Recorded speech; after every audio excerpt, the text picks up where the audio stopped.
Happy Easter Wednesday and welcome to LOOPcast. We are Tomless today. It's just me and Mercer. It's going to be a great couple of hours here. Mercer, did you want to comment on I mean, it's okay. It's gonna be great. It's good. I Yeah, mean, we like to tease Tom, we but do. he does a good job of keeping things moving along, and he's got some crazy opinions too. We Yeah. love him. So Well, that's what uh, keeps things spicy here. But we're going to have a good time today. We have a lot to cover, as you see from the title. We have a ceasefire ish in Iran. So, we're going to talk all about what we know so far, a lot of what we don't know, which seems to be the ongoing pattern with Trump and Iran, and do some speculation on that. We also have a ton of stories coming out of the US itself. So, a little domestic potpourri for you all. We have a jobs report that was shockingly good. And we have what is going on in Virginia and why is Abigail Spanberger breaking all the wrong records there. We also had the Birthright Citizenship court case went to the Supreme Court. We had the oral arguments last week, and it did not go so well for the Trump administration.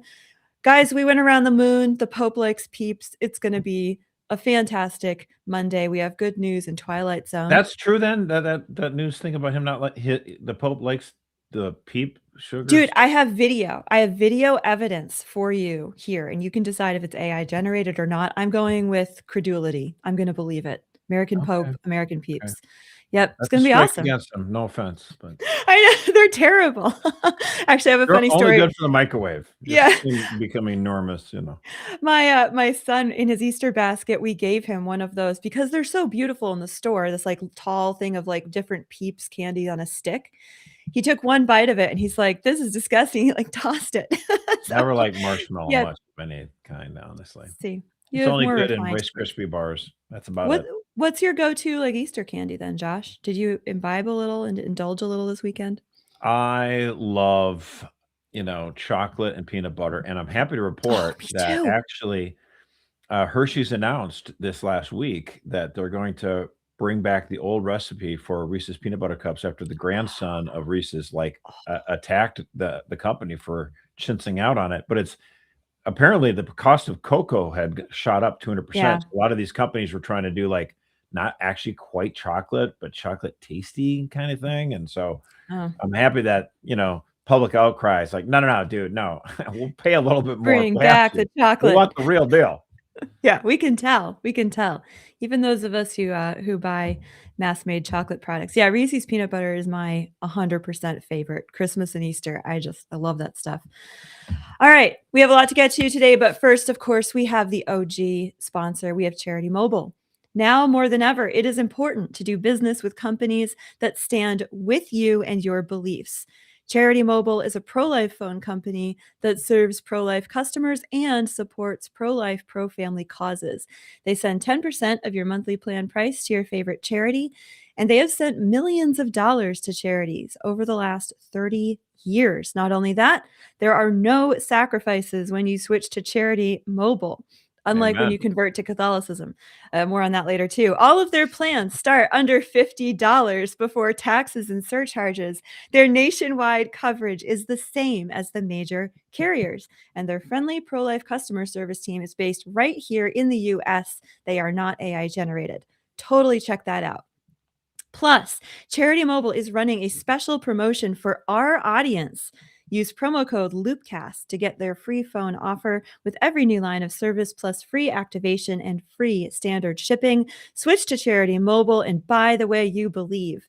To get started, visit CharityMobile.com. Use promo code LOOPcast. That's CharityMobile.com, promo code LOOPcast. Switch to Charity Mobile and buy the way you believe to get started. And we're going to just do that again because it keeps going in a loop. But here we go. Check out that baby on the screen. What's not to love? Check out Charity Mobile. All right, let's get into it. So we've had quite the whiplash the last few days when it comes to the war in Iran. But this morning we woke up, or if you were scrolling the news and monitoring the situation last night like I was preparing a show for what if we actually start, going scorched earth, salt the earth in Iran tonight. And then at about, was it like 7:50 p.m., we get, oh no, now we're in a ceasefire and we're actually going to do like a business deal with Iran. So Trump announced last night, like just an hour, 90 minutes before the deadline, that he has agreed to suspend military strikes against Iran for 2 weeks after earlier threatening the country if it failed to meet the 8 p.m. deadline. So the Truth Social statement we have, oh gosh, we were just white knuckling it for an hour. So right before the deadline, we were going to, there we go. Sorry. Is that going to pull up, Celine? All right. Maybe, maybe not. We'll see. Maybe not. We're working on it. So his statement was officially based on conversations with Prime Minister Shehbaz Sharif and Field Marshal Asim Munir of Pakistan, and wherein they requested. Clutch. Yeah, the Pakistanis really brought this home. They get a ton of their oil from Iran. Yeah, this is very important to them. Something like upwards of 80%. Well, like most of East Asia, India, China, a lot of the islands there, Japan, they all get their oil from Iran. Right. So they need the strait to open, and they need the strait to open without the Americans bombing all the oil infrastructure, because that would be total destruction for them as well. So he says, wherein they requested I hold off the destructive force being sent tonight to Iran, and subject to the Islamic Republic of Iran agreeing to the complete, immediate, and safe opening of the Strait of Hormuz, I agree to suspend the bombing and attack of Iran for a period of 2 weeks. This will be a double-sided ceasefire. The reason for doing so is that we have already met and exceeded all military objectives and are very far along with a definitive agreement concerning long-term peace with Iran and peace in the Middle East. We received a 10-point proposal from Iran and believe it is a workable basis on which to negotiate. Almost all of the various points of past contention have been agreed to between the United States and Iran, but a 2-week period will allow the agreement to be finalized and consummated. On behalf of the United States of America as president, and also representing the countries of the Middle East, on and on, thank you for your attention to this matter, Donald J. Trump. The last 2 sentences were the only ones written by him. Yes, exactly. Thank you for this attention to this matter. Yes, this was a very different tone from the previous 2 posts, which had absolutely set the media's hair on fire. I believe on Easter Sunday, we got a post that included not for nothing. Not for nothing. It's a good point. We had the F-bomb and praise be to Allah in one tweet on Sunday morning. Easter and then that was references to Allah by a president on Easter. Easter Sunday morning. First timer. Yep. Followed by early Monday morning. A whole civilization will die tonight, never to be brought back again. I don't want that to happen, but it probably will. However, now that we have complete and total regime change, where different, smarter, and less radicalized minds prevail, maybe something revolutionarily wonderful can happen. Who knows? We will find out tonight. One of the most important moments in the long and complex history of the world. 47 years of extortion. God bless the great people of Iran. I mean, that tweet, that one compared to, with the one on Sunday. Around the world. Yeah. Everyone saw that and everyone commented on it. So, this is where you start to dissect it. Did anyone honestly think that he would, use nukes on Tehran and flatten the civilization? The percentage of people that actually thought that is probably very low. And therefore, some people who are defending Trump saying, so what's the point? It was just bluster. And it's like, well, wait a minute now. Maybe it's just not a good idea to use that kind of bluster when threatening, I don't know, the death of a civilization. Yeah, the Iranian regime has done a lot of evil and a lot of bad things. And, no question about that. Okay. Yeah. But the question is the Trump style bluster, and rhetoric where he's not really serious. He's, don't take him literally. He's just, throwing this stuff out there. That kind of stuff works a lot better on domestic politics, even in maybe trade disputes internationally, like tariffs and stuff like that, maybe. But I think it crossed a bit of a line there when he starts talking about threatening the end of a civilization like that. And therefore, obviously, the U.S. bishops had to respond. Paul Coakley, the head of the USCCB, and then you had Pope Leo himself, who felt compelled to say something about that. Like, how could they not say something like that? They have to say something on that, because otherwise people are like, well, wait a minute, now are you just going to be totally okay with that? And again, I don't think many of these people in their heart of hearts thought he was going to make it all a sheet of glass. That's not that's yes, they weren't thinking that he was going to do that, but then it's still Yeah. again, rein it in a little bit, big guy. I'm with you on most things, but Yeah, it's one thing when you're talking in that really blusterous way about like winning elections and like beating people in the polls, but it's another when you actually have your finger on the nuclear button and we literally have the power to end civilizations. And I think for me, I didn't think it would actually happen, and yet that seemed like a line was certainly crossed there. Yeah, it was talk so about anyway, I in the mean, stomach. but That being said, what we've asked for here on the podcast many times is, as certainly I have, is the hope that, a couple of weeks of this stuff, and then you claim victory and move forward and ramp down the war. And it seems like this could be happening. You don't want to count your chickens before they're hatched, but yeah. a 2-week ceasefire, agreeing in principle to a bunch of different things. It looks like this is an exit ramp, and that was always been my concern. What is the exit ramp? How are you? Mhm. What's going on here? Like, what's your path to victory? What's your way out of this? That's what I've always been concerned with. So Yeah, and it's gonna be a really strange exit ramp because we did get earlier this morning, we got the Iranians' 10-point plan. So this came out of Noor News, which is an Iranian publication backed by the government in Iran, and they published a list of these 10 points that Trump had referenced. And in Trump's original announcement, he said that this would be like a reasonable basis, but you actually go through the list of Iran's demands, and I mean, all of these are kind of already a hard no. We've got the US must fundamentally commit to guaranteeing non-aggression. That's a possibility that we agree to not go back in there. But then we have continuation of Iran's control over the Strait of Hormuz. That's going to be a $2 million ticket price to get a ship through the strait, which was previously free. I don't see that anyone really getting excited about that. We have to accept that Iran can enrich uranium for its nuclear program, which again, like for a nuclear energy program, like Rubio said last week, we've always said that's fine, but it's that they've never stopped there. Removing all primary and secondary sanctions on Iran, ending all the resolutions targeting Iran. I can see us doing that just because I don't think Trump really cares what the UN Security Council says anymore. But then also ending all of the Atomic Energy Agency resolutions on Iran's nuclear program, which would include saying they can't build a nuclear weapon. So again, like a lot of these points that come through from Iran, you're like, those seem like non-negotiables that Trump's already well, said. here's what I think: Trump is ultimately going to be okay with Iran getting to impose basically a toll at the Mhm. Strait of Hormuz, which other people are like, wait a minute now, we didn't have that before this war, and now we're having it. So how are we better off than we were before?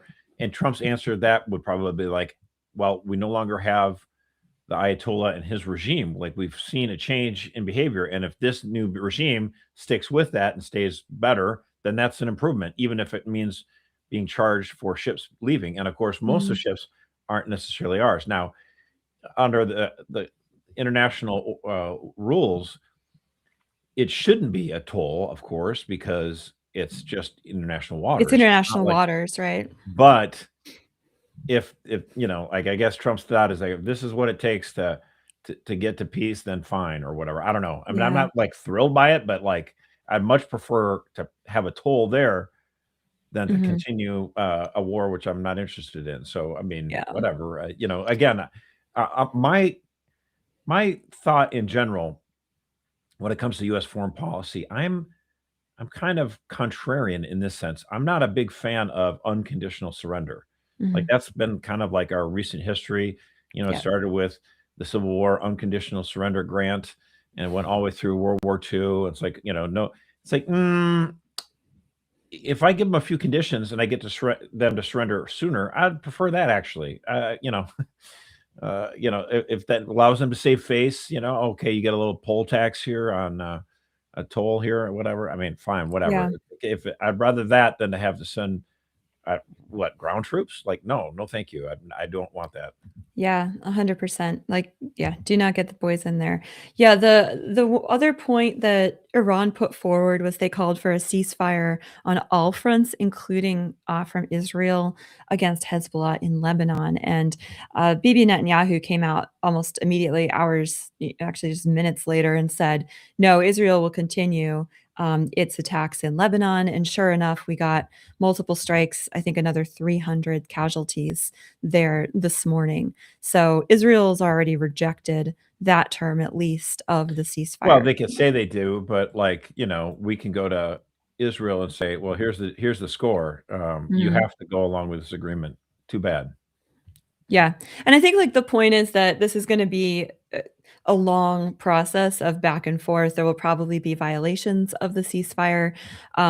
Again, like Pete Hegseth this morning, there was an 8 a.m. press conference with Hegseth and Dan Raising-Kane, and he was explaining to the reporters that because Iran's communication systems are so decimated over there, he's like, "They're using carrier pigeons," basically, and in fact, there were stories that the ceasefire came about because there were runners, who were giving messages to the new Ayatollah who is in hiding because he's an assassination target. So in order to get him on board, they had to actually have like notes on pieces of paper being run. So talk about like we're back in the Persian Wars or something. But he was saying that this morning we had multiple strikes. So the government of Bahrain Yeah, I guess you reported. can't give them a beeper, right? Yeah, no, can't, no beeper cell phones.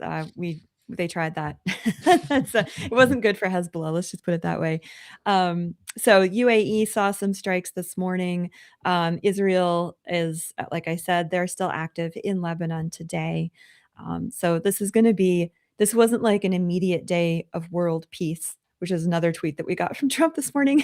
But it wasn't immediate world peace, but I think there is some hope that there's movement here uh, going on. And then, of course, we get all the accusations from the left and some crazy people on the right that Trump has chickened out again, and that like Trump blinked was one of the headlines I saw, and I'm Maybe. like, well, I mean, what did you want him to do? Like, go ahead with his threat? Not sure that like well, I'm and if then we that's also what that saw the was. markets. The markets so Oh my far gosh, this morning they've soared 1,100 points. The Dow, and then the price of oil has tumbled.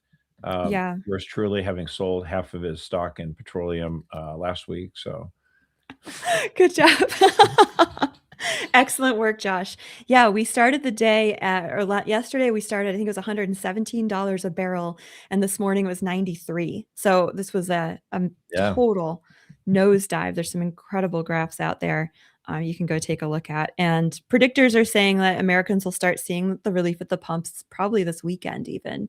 We'll start to see those prices come down if the ceasefire holds, which we don't know. We don't know what's going to happen. And I have to keep reminding myself it's not my job to have the answers. It's more just to sit there and look at it with you all, as I am glad to well, do. we do our best. We do our best. Yeah, there was so Josh, you watched that video. You'd mentioned a couple of times that game theory of like what is actually going on here.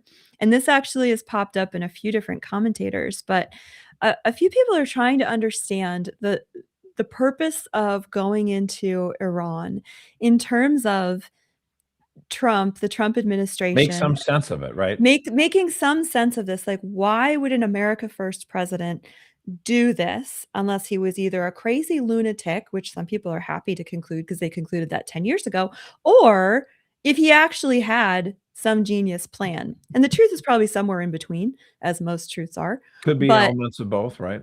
And I exactly. mean, look, again, revenge for. I mean, I'm I was in diapers when Iran, took our hostages, in Tehran and held them there for 444 days.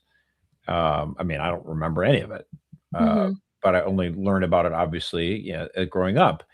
And, but for a lot of Americans who are older than me, that they remember vividly the national embarrassment. That's actually how the TV show Nightline got started. That Oh, was the really? purpose of it was every Yeah. day, every night, Ted Koppel will get out there and give you the latest update on the Iran hostage Hmm. crisis. And it only stopped on January 20th, 1981, when President Reagan was sworn into office. And the Iranians thought, well, wait a minute now. The New York Times, the Washington Post say this is some crazy cowboy who'll nuke everything. We better let these guys go or we might be in trouble. And so that's one of those times where, if they think that's why I'm not too harsh on Trump. Mhm. I mean, I think he crossed a little bit of the line, but I get it. Like what he's going for is you want your enemy to think you're just a little crazy. You never know what's going to happen. And so I get that. But Yeah. like this game theory that we're talking about, like who knows? It's this guy. He's a Chinese. You remember, he was born in China. He taught for a long time in Canada, and now he's back in Beijing. And he had this crazy idea for why Trump might be doing this. And his thought is, the world economy is being propped up in many ways by the American consumer, but there's too much debt and Americans are getting lazy. I don't like it when a foreigner says that about my Yeah. country. I like to say it about my country. And his thought is, we're starting to, the whole idea with BRICS was this association of countries that were trying to think about like an alternative to the US dollar, because the Mhm. US dollar is the world's reserve currency. The US dollar is stable. But then again, if you get to this point where because of, entitlement spending, especially Medicare and Social Security, and with baby boomers retiring, I'm not trying to attack baby boomers here. I'm just giving you the numbers. It's math. Don't get mad at me. Like you are faced with a situation in the United States where you could get into sort of a debt spiral. Mhm. And if these other countries start adopting another currency, a reserve currency, whether it's gold or crypto or whatever, then suddenly they're buying less US treasuries and they're not financing our debt. And it gets more expensive for us to finance our debt. And that becomes a very big problem. And so his thought, this game theory guy, is that Donald Trump recognizes this and realizes that we need to be our economy based less on finance and based more on resource allocation. Yeah. And we've already started to do some of this in the last 20 years. Domestic oil production has gone way up. No thanks to Obama. That was all done on private lands or state land. But oil, we used to, all my whole life, we were oil importers, but now the Right. US can actually export oil for a while. And then Biden started gumming that up a little bit. But no, we are in a spot where we can have more assets, more resources, more, and the Trump administration has already announced big efforts to try to increase mining. Like for the longest time, it was like, oh, that's Yeah, dirty, that's mining's filthy. dirty. Let those poor countries do mining because it's the tough work, but Mhm. it might be tough work, but it pays well. And it's good to have, natural resources. And you start to realize, your phones, how much special elements that they need or rare earth elements to run these Right. And supercomputers, for the cell AI, the AI, phones and everything. we need them. Yeah. That's why he said Trump was eyeballing Greenland, because Mhm. Greenland has some of these rare earth minerals. And right now, China's sort of cornering the market on it. And what happens? We saw what happened in COVID when we were in a spot where we needed precious medical supplies. And China's like, yeah, no, we're going to hold these back. And we're like, well, wait a minute now. We paid for those from Yeah. private companies. It's not like we bought it from the government of China. You can't just hold it back. And China said, no, screw you. And so we started to realize China, not a free economy, not a free true trade partner. Not a They're friend. totally willing to cut us out. And so that's why we need to realize we cannot become dependent on China. See, the thing about Mhm. for the most part, I like a market-based economy because Michigan works on building cars and Connecticut does, life insurance. We Yeah. all have our different things. What do we do? All Yeah. the different states that they work on, right? Mhm. And that also applies internationally, and so that creates a sort of dependency. And not in a bad way. It's just like you get more efficient, but you become dependent. So, like, if you don't have enough oil, you become an importer. China is a big importer of oil. They're very dependent. They don't Yeah. create oil domestically like we do. So we're a little bit more independent than they are on oil. But on other things like our debt, we're very dependent on other countries buying our debt. Mhm. And so this guy's thought is if going to war with Iran causes oil production in the Middle East to go down, that makes it more expensive. And China and India and Pakistan, who are reliant, and Japan, reliant on Middle Eastern oil, they're going to have to buy it from other places. Where are the other places? Well, one of the biggest places of oil production is Venezuela. Venezuela. And what do you No. think Donald Trump did in January? He went into Venezuela and got rid of Hugo Chavez, but now we're kind of controlling the oil there. So Right. you got Venezuela, Canada, United States, oil producers now, actually, and we're less reliant on these other countries. So there might be something to play here with, Yeah. with Iran. Maybe there's a chess move here. I don't know.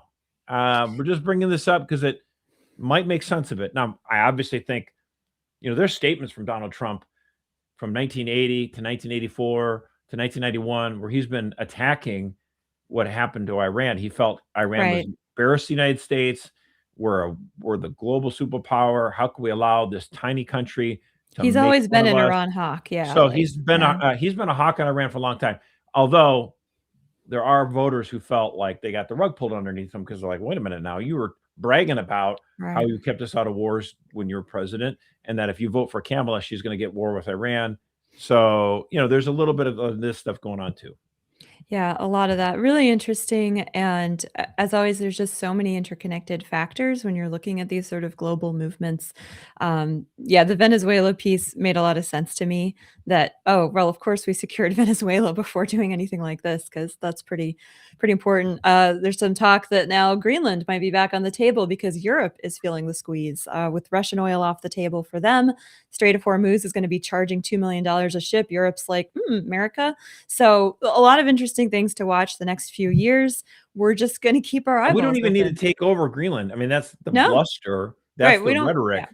But what Trump says is like, you Europeans, you're so green and so earth sensitive and blah blah blah. Yeah. You're Let not us go in drilling. there and mine it, and we'll just give you some money, and you can pretend like, oh, we're so terrible, whatever. Yep. Couple And then you military buy our oil bases, anyway. couple mines. And they need a really good ambassador, I think, Josh, like a Viking sort of figure.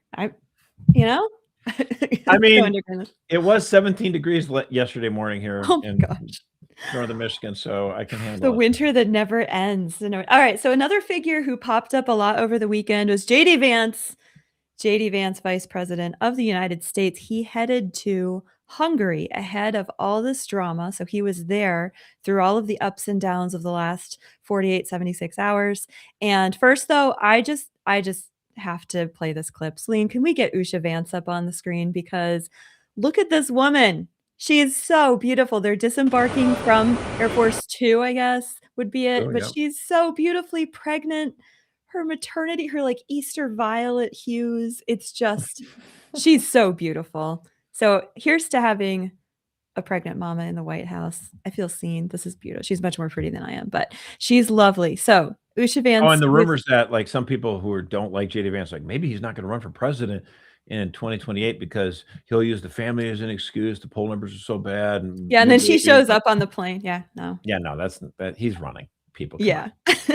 And besides, the baby's gonna be like 2, 2.5 at that point. So yeah, we're good. But he went into Budapest and he was there for several reasons, it seems. The primary reason being Viktor Orban is facing re-election in April, I believe. And wait, it is April, in May. Sorry, next month. It's not March anymore. In May, Viktor Orban's up for election. He was there to boost Viktor Orban's profile. Trump called in live to one of the rallies and the crowd went wild. Trump made some nice comments about the Hungarian people, and it was very lovely. But people were also commenting that a lot of negotiation was going on, or is going on in Budapest, because Viktor Orban is one of the few figures in Europe who still has the ability to call Putin on the phone and talk about Iran and talk about oil. He's one of the few leaders whose call Putin will take. And so again, rumblings there of possible making a forcing function on Ukrainian peace deal as well. So we will see. But again, JD Vance. That would be lovely. We'd hope something on that. But yeah, could we end 2 wars this spring? I would. I just feel like it's probably not going to happen. I think war is seen as beneficial to Putin. He thinks it's working for him. So yeah. And he's made comments that this is a forever war, and the way that they've mobilized their economy, it appears that he would rather just keep fighting. Yeah. But JD Vance had a really profound comment here. I don't know if we can pull that up, Celine, about why we want to fight with the Europeans, why we want to be on the same side. We just celebrated Easter, of course, all of us. And for 2,000 years, our civilization has been shaped above all and beyond all by the sacrificial love of Jesus Christ.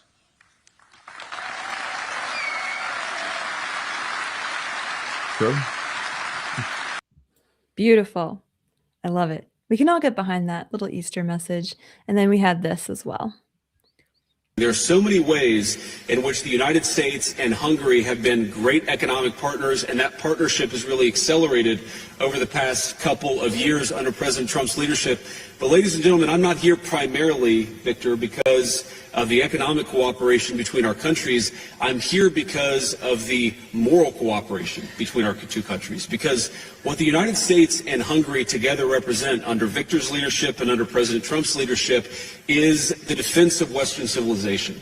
The defense of the idea that children should be able to go to school and get educated and not indoctrinated. The defense of the idea that European and American families should be able to transport themselves and be able to afford to heat and cool their homes. The defense of the idea that we are founded on a certain Christian civilization and Christian values that animate everything from freedom of speech to rule of law to respect for minority rights and protection of the vulnerable. There is so much that unites the United States and Hungary, and unfortunately, there have been too few people who have been willing to stand up for the values of Western civilization. Viktor Orban is the rare exception that has unfortunately proved the rule. That's one of the reasons why I'm here. Awesome. Yeah, I mean, and obviously we owe a credit to Athens and Jerusalem, but I just like the fact that he just mentioned Christian civilization, especially in the week of Easter, because it's like, with Europe is Christian, and it was for well over 1,000 years, and we would like it to return to that. That'd be great. And Hungary is a critical component in that, as well as Poland. And so I hope that those two countries can become, leaders. I mean, it's funny, like it just within a few years, Poland, their economy will be greater than the United Kingdom. Right. It's just astounding. Yeah. The UK is going down toward the third world status, and Poland's rising. And the prime minister the president gave a speech over the weekend as well and said it's because we closed our borders. It's because we're enforcing our laws. And he's like, we won't need help from Europe anymore because we will be leading Europe in the years to come. And I think he's absolutely right. And last week we had a lot of more talk about leaving NATO, destroying NATO, ending our relations with Europe. And this is all coming. This is like, top kind of surface level bluster, I do believe. But also concerning because Europe is in addition, while economically and in terms of defense, we've been give to them since the post-war period. Yeah, we've been underwriting and supporting their welfare state. Right. We also receive, though, it's also of benefit for us to be aligned with nations that share the same civilizational convictions. And whether Europe does or not anymore, that's up for debate. Although with the Easter conversions, it seems like maybe there's some kind of recovery going on there, maybe small, but hopeful. But it would be interesting. We want to be friends with them. Could you imagine, right? Could you imagine if Viktor Orban and JD Vance, they got together with Poland, Hungary, Rocky, United States, and Georgia Maloney, maybe, although she's gotten a little squishy on immigration recently, and then also was it El Salvador, the guy in the Bukele, and just kind of do an association or alliance of countries that say, hey, we think the world is best served in Japan by upholding certain basic truths. Like, I want Japan to be for the Japanese people and to have Japanese culture. And I want the government of Japan to focus on Japanese citizens first and foremost. And I'm not offended by that. I Mhm. think that makes them stronger and that makes them a better partner for us. I want Hungary to be for the Hungarian people. I don't want a million people from the Middle East that go into that country and take it over. I don't want it. I want Poland to be for the Polish culture Yeah. and that Polish, customs and traditions. I want Poland to be for Poland. Like, when you think of what it means to be Irish or what it means to be Italian or what it means to be Spanish, I want those countries to be strong in their identity. I don't want them to be overrun by people who are just happy to be there. Yeah. I'm sorry. No, that's not. Sameness. Yeah, it's like almost an alternative, a new birth of a new kind of United Nations, not United Nations, which was like post-war consensus, we're all gonna be the same. United Nations, which just An alliance of declined. proud peoples. Yeah, that'd be Yeah, great. exactly. The lines of proud peoples. I like take back pride. Take back the good kind. Little That's the kind of app I pious like. pride. Piety. Patriotism. I love it. Okay, one note on patriotism here. We did have I can't leave the Middle East without mentioning that over the weekend we had not only what could have been the greatest disaster of the Iran conflict, but also the greatest military rescue of the entire conflict, if not of the last 60 years, maybe since Vietnam. There was a pretty dramatic rescue in Vietnam. But anyway, dramatic rescue operation unfolded in Iran over the weekend, Easter Sunday. We saw the news that a U.S. Air Force fighter jet had been shot down over Iran itself. It was an F-15E Strike Eagle, and it went down over southwestern Iran near the mountainous country. And both crew members successfully ejected. The pilot was not badly hurt, and he was rescued almost immediately. But the second airman, a weapons system officer, he was very badly injured and separated from the pilot. So he actually treated his own wounds, crawled away from the wreckage, got himself into the Zagros mountain range, scaled a cliff, got a signal where he transmitted the message, God is great, or God is good. And then we said, we got you, hang tight. And as the Iranians are putting out bounties on him, crawling through the mountain range, trying to find him, we launched this spectacular No Man Left Behind campaign. This will be a movie very shortly. No question. This was. I mean, it already was. I mean, it already was. Did you see the Lego one for Bosnia, Owen Wilson and Gene Hackman? I mean, it's basically. Oh, that's true. Life. It was the Owen Wilson movie. Owen Wilson was miscast, I think. But anyway, it was it was a real life rescue, and yeah, just incredible. I mean, they set up like a place to land. Yeah. Then they land the plane. They get the guy. They get him out. They leave. Then they bomb the place that they set up to land the plane. Yeah, so the Iranians can't get the equipment. But not only that, so they set up a landing place, they land the plane, they get out, they assemble these little bird helicopters that, you'd think these would take 3 weeks to build in a factory, but they assemble them in a matter of hours, if not minutes. And then they get the helicopters up into the mountains, get the guy, get him back, bomb everything, and they're out. And he is safe and sound back with his American troops. So wow, just another demonstration that the American military, I mean, and like leave no man behind, right? That is so different than different. What happened in Tehran in 1979 when they took over our embassy. I mean, incredible. Yeah. Little which by the way, by the whole thing, I love that movie Argo. Did you ever see that? No, I haven't seen Argo. Oh, I mean, there's a lot of people who hate on Ben Affleck, but I love this movie. It's kind of a funny farce, but it's like based on a real true story that these guys set up a whole fake Hollywood movie that they're going to do to try to go in and do into Iran and look at sets or whatever. And the whole idea was to smuggle out our Americans, because there were 6 Americans who were not actually at the U.S. Embassy in Tehran. They were at the Canadian Embassy. And they're like, uh-oh, we don't want to go back, because obviously they just took over the embassy. And so they called Ottawa, and Ottawa called Washington, like, we've got like 6 people here, 5, 6 people here who are Americans. What do you want us to do? and it's like, do we make fake passports? But then they already know, it's a fun movie. I love the movie, so you should watch it. Right. Argo, Check it out. ARGO. It was fun. Argo. All right. Argo, Ben Affleck. That would be a blast from the past for sure. All right. So moving on, before we get into the domestic news, we have a big event coming up on June 13th, the Feast of the Sacred Heart. We will be Yes, we will be in Wisconsin at Cardinal Burke's Shrine, Our Lady of Guadalupe Shrine in La Crosse, Wisconsin. That's going to be Saturday, June 13th. Actually, it's the Feast of the Immaculate Heart. We're going to be praying for our country, America 250, but there are also going to be amazing speakers, and your LOOPcast team will be there. We want to see you there. So tickets are on sale now. Seats are limited.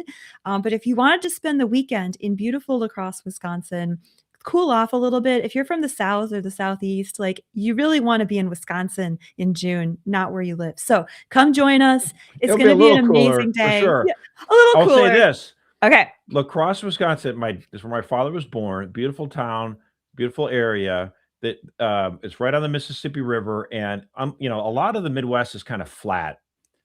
But that's not the case in La Crosse. You've got rolling hills and these big bluffs, and it's geologically very different because the way the ice, the glaciers melted, they didn't rough up this area as much. And so it is really striking in its beauty. And Cardinal Burke, when he was the bishop of La Crosse, began work on building this beautiful shrine to Our Lady of Guadalupe just south of town. And I've been there. It's gorgeous. My kids love it. I can't wait to go back. Absolutely got to check out the shrine. I can't It's nestled in the woods, and you climb up the hill, and it's amazing. No one says, "Oh, this sucks." It's awesome. You got to come check it out.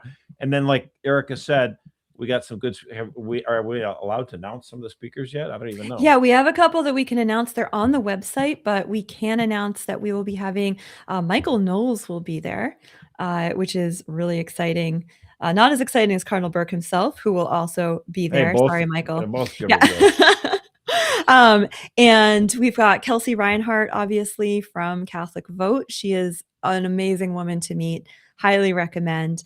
And she took down the house when she spoke at Speak earlier. At Speak, so. Yeah. The young people love her, but also all of us love her. And then we have Baltimore Ravens senior offensive assistant coach Joe Lombardi will be there. Why is that a big deal, Erica? Do you know? No, because I am football illiterate. Tell me. That's why I'm here. All right. I'm here for you. So my dad grew up in La Crosse. He's a Wisconsin guy. I grew up in Minnesota. I'm a Minnesota Vikings fan. My dad grew up as a Packer fan, but when he crossed the river, he became a Vikings fan. God bless him. But in Wisconsin, everyone in Wisconsin is massive Green Bay Packer fans, and I still love them despite that. But the legendary coach of the Green Bay Packers in the 60s was a man named Vince Lombardi, good Catholic man, solid guy, knew how to win, and he was just a great American. This coach that we're bringing from Baltimore Ravens is his grandson. And so he's going to, I think, obviously speak about his grandfather and how much of an impact he had on his life, but then also on the lives of so many people in Wisconsin who just revere Vince Lombardi so much. And so this will be really kind of exciting for people who in Wisconsin to hear about, this guy. So that's kind of cool. I mean, Americans love football, and it'll be kind of cool to hear that story. I think a lot of us will be able to get lessons from that anyway as well. So that's awesome. Yeah, it's going to be a great day. Ticket sales, like I said, are live. So please be sure to go to the website and make your travel plans. We really hope to see you all there. So with that being said, we had a good jobs report for the month of March come out, and the numbers were of far exceeding expectations. So the expectation was we were going to add about 60,000, which would have been good. But the report says we had 178,000. Well, 60 would have been meh. I mean, not bad. Well, compared to February, which was a loss. Yeah. So February was a loss. 60 would have been an improvement. But 178,000 was a pretty impressive gain. The unemployment rate went down very slightly by 1/10 of a point. And the biggest gains were in the healthcare industry. Again, we'd like to diversify a little bit, but this is expected. So healthcare saw the largest gains, adding 90,000 jobs. Leisure and hospitality and 44,000 construction jobs were actually up significantly at 26,000, and manufacturing, so 15,000. All of those are good, healthy indicators that we're seeing growth in the economy. And yeah, they're not like high-end jobs too. Finance was actually down in terms of its job numbers. So yeah, Transformation, who knows? But yeah. the left always says, Americans, we don't invest enough in education and in healthcare. And it's like, actually, I don't know. Looks like Lot. 76,000 new jobs in healthcare. That means we're investing more in healthcare. So maybe, Yeah. maybe that's a good thing. Like, why is it bad? Like, we're trying to make all of us healthier. Now, if they're just, If it's paper pushing administrative, stuff and yeah. admin stuff, I mean, some of that you need, obviously, but Mhm. so Yeah, like, the healthcare. I like to challenge the left. Oh, we don't invest enough in healthcare. I'm like, really? It sounds like we're investing a lot, actually. Yeah, well, Look you'll at love this. look what we spend our money on. They complain about the military. It's like, dude, the military Oh. is dwarfed by how much the U.S. federal government spends on healthcare. Are you kidding me? Mhm. Yeah. Yeah, people were, like, tearing their hair out about the request for the defense budget to go up, and I was like, I think I'd actually like it if we spent more on defense. Of course, we have to cut some other places, like the welfare state, but we have cut a few places. So another part of the jobs report was that the federal government lost 18,000 jobs. You might say job loss is bad. Not this kind, because those are salaries you are no longer paying with your taxes. And those are people now entering the public. Look at that. That is the federal government jobs. They are just crashing. This is the lowest they have been, at least since 2007, if not before that. Wow. And so, yeah, that's 2007 actually, was the immediate aftermath of, not immediate aftermath, but the ramping up of the Department of Homeland Security was a big ramp up from 2002 to 2007 for sure. So yeah. Yeah. So good jobs report, solid for the Trump administration. And hey, if those gas prices can take it. come down, we'll take it. We'll take it. Meanwhile, in Virginia, Josh, I'm going to let you explain what is Abigail Spanberger doing. I'll just sort of like toss you the softball, though. So the headline was Abigail Spanberger, governor of Virginia, Democrat, newly sworn in, has the worst approval rating of any Virginia governor, no matter at this the time of party. their tenure.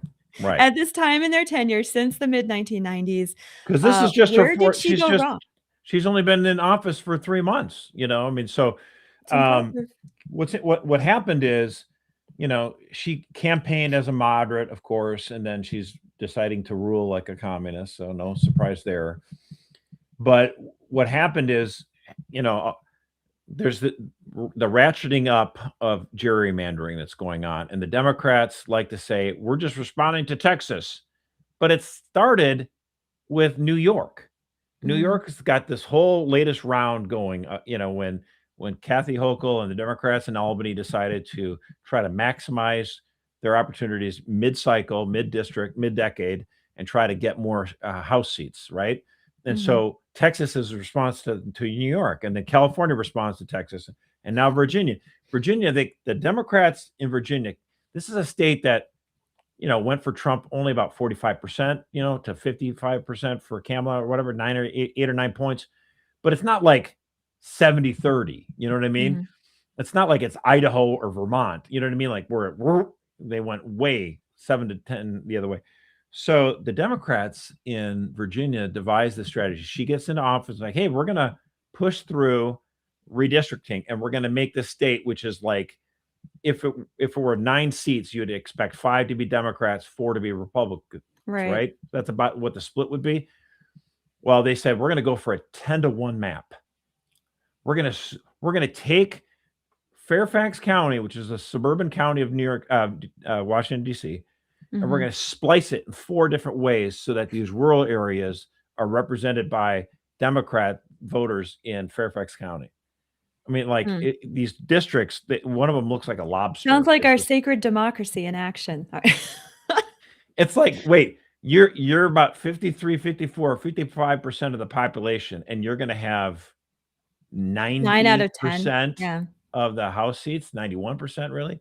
And it's like, this is like, whoa, this is way too far.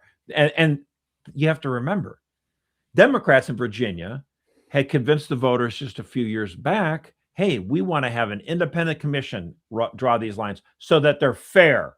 And then what they've decided is, oh, well, we don't want them fair anymore. Now that we have the governor, we want to just maximize it. So they were totally lying through their teeth. I mean, at least Republicans are like, we're pretty straightforward on this. We're trying to gain our advantage, in Texas. I mean, it's not like there's a certain honesty at least there. Yeah. But Virginians, Democrats are like trying to do this two ways.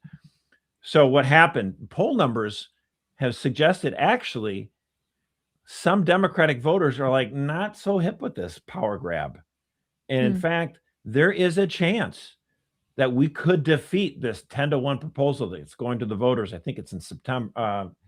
This coming up soon in May, I think. In May, yeah. So we're trying to rally voters. We're sending out postcards in Virginia. We're trying to mobilize people against this power grab by the Democrats. And guess what? What? The Washington Post wrote an editorial in which they said the honeymoon ended quickly because Spanberger allowed herself to become the face of hyper-partisan power grab that she knew to be wrong. Whoa! The governor signed off on a proposed map that will give her party a 10-1 advantage in the state congressional delegation if voters approve an April 21 referendum. So yeah, coming up in 2 weeks here. There are currently 6 Democrats and 4 Republicans, which is about a fair mix in this blue-leaning state. The Washington Post gets at. This has turned off independents and repulsed moderate Republicans who helped her win 3 competitive congressional races. Spanberger comes across as a hypocrite, said the Washington Post. One of the characteristic voters most dislike about politicians. Commercials and mailers highlight her past support for the 2020 constitutional amendment she's now trying to unravel and previous condemnations of the tactics she's now employing. So wow, Washington Post, very liberal, and they're calling her to the carpet. That's great. Times they are changing. So if you live in Virginia, get out and don't vote. forget to vote. Vote Do no not on skip this one. power grab. All right, and go CatholicVote for all your efforts there. Oh my gosh. So we also had another woman deciding to join her husband on his campaign trail. Obviously, Gavin Newsom has not yet announced his candidacy for the presidency officially. Oh, this was going to be my Twilight Zone, yeah. Oh no. Okay, we'll skip that. Should we wait save till it? then. Yeah. Okay, we'll wait till the Twilight Zone. Okay, other places where voters are hopefully Virginia's a win, but where we seem to have had a win, Maine. The state of Maine has ended ranked choice voting. Josh, can you parse this for us and why? So what happened is there was an attempt to expand ranked choice voting because they have it in primaries in Maine. And the Constitution of Maine explicitly provides that someone who has a polarity of the vote, polarity is short of a majority, but you have the most number of votes. The Constitution of Maine allows for someone who has a polarity to be the winner. And so it's basically against the Constitution to have ranked choice voting because the Constitution explicitly allows polarity winners. And so there are attempts by the Democrats to try to expand ranked choice voting, not just to the, to other additional elections like state-run offices, like for governor and that kind of stuff, which the ranked choice voting in Maine is allowed for federal offices like senator and the that's how we got Collins, right? That's how they ended up with. Well, no, Collins, no, she got it outright. But you're thinking the congressman Jared Golden, who's actually not running for reelection, he's a Democrat, got it that way. And then Murkowski in Alaska, she got elected through ranked choice vote, but she's similar to Collins in her voting patterns. But anyway, it's good to see that the Supreme Court said, no, the Constitution allows for this. You can't just expand it willy-nilly. And other states like Ohio and Indiana have put the kibosh and slammed the door on ranked choice voting, which I think is not the right way to go. If you're concerned that, like the concerns that some people address with the current voting system, it's called first past the post. That means whoever gets the most number of votes wins. Now, what that does is it basically creates a two-party system where because if you have additional parties, it tends to harm one of the two major parties. You split the vote, so they adapt So you basically get to two parties again. And some people don't like a two-party system. And look, that's fine if you don't want that. But the reality, the better way to handle that would be to have a runoff.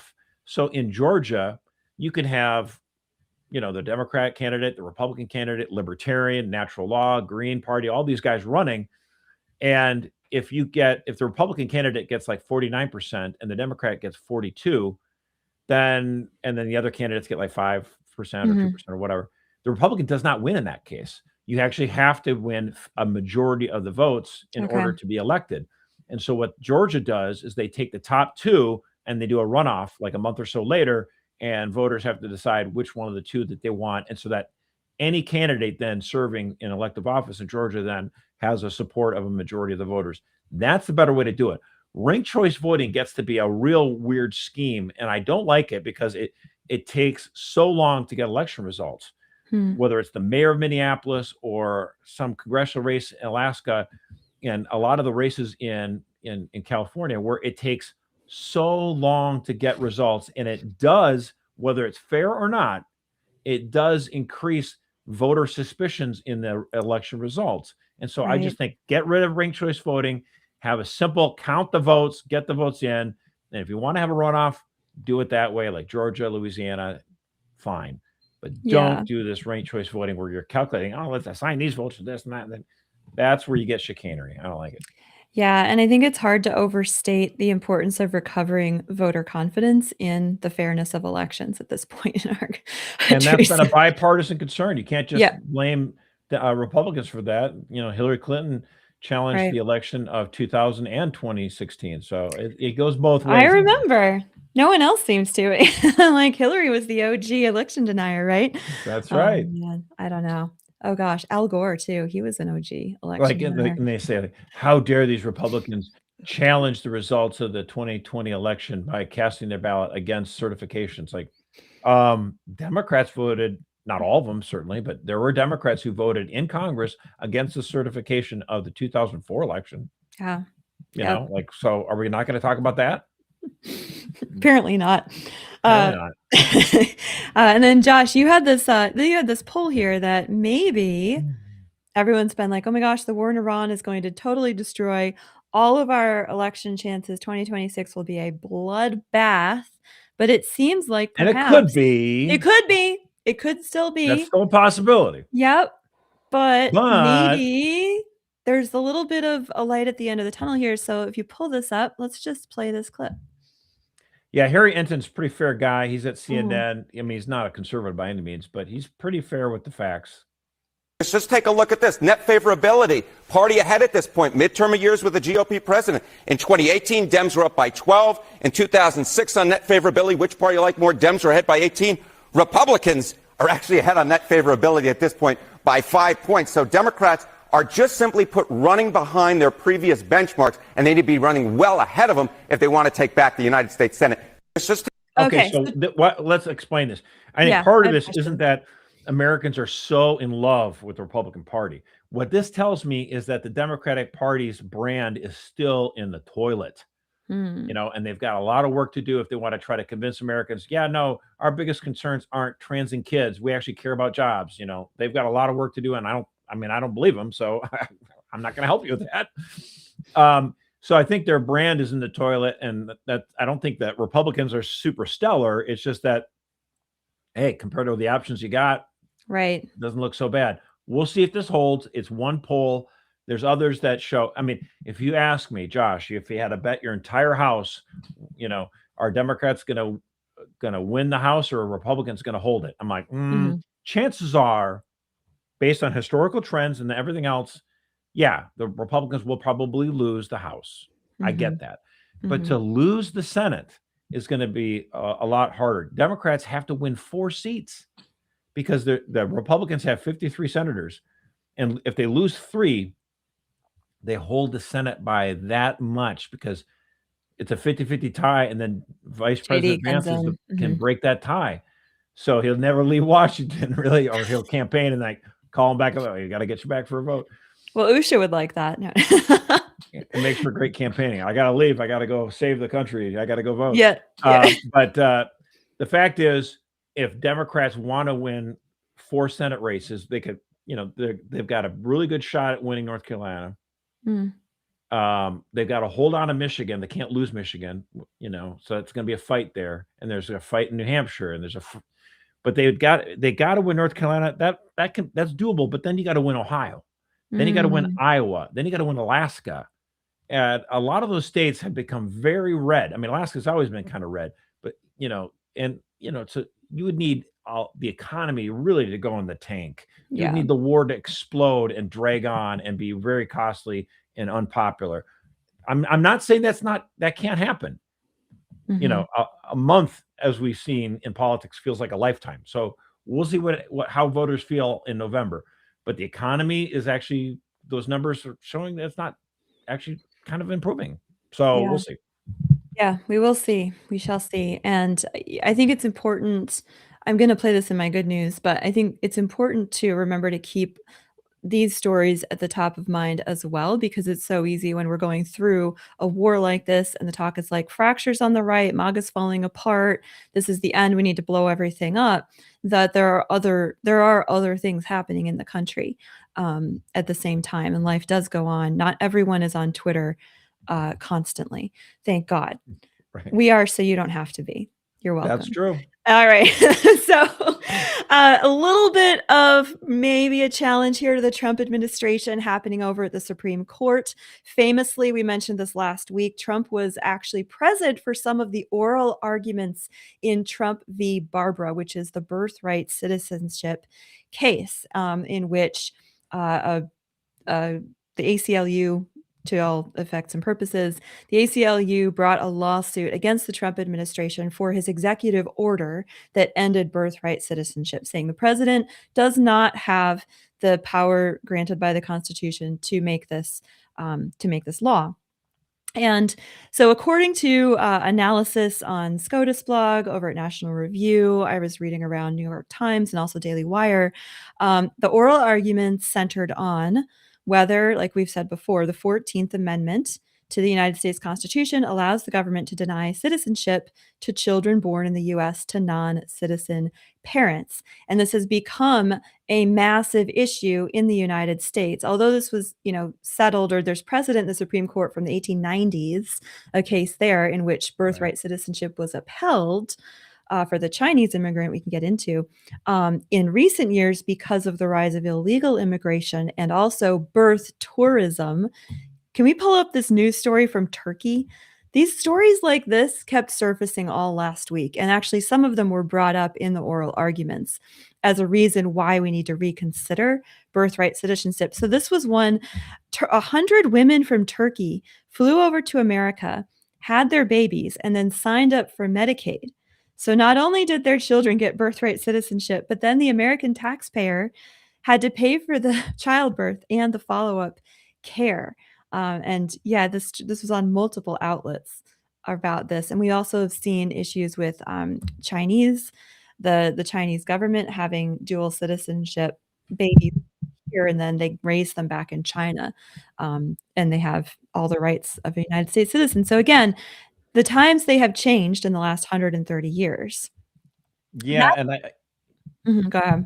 No, I was going to say, I mean, and most prognosticators are like, oh, well, I mean, even though there's 6 conservatives on the court, it really seems like only Alito and Thomas are going to agree with Trump, and that it's unlikely that there's going to be 5 votes to greenlight what Donald Trump has done to stop birthright citizenship.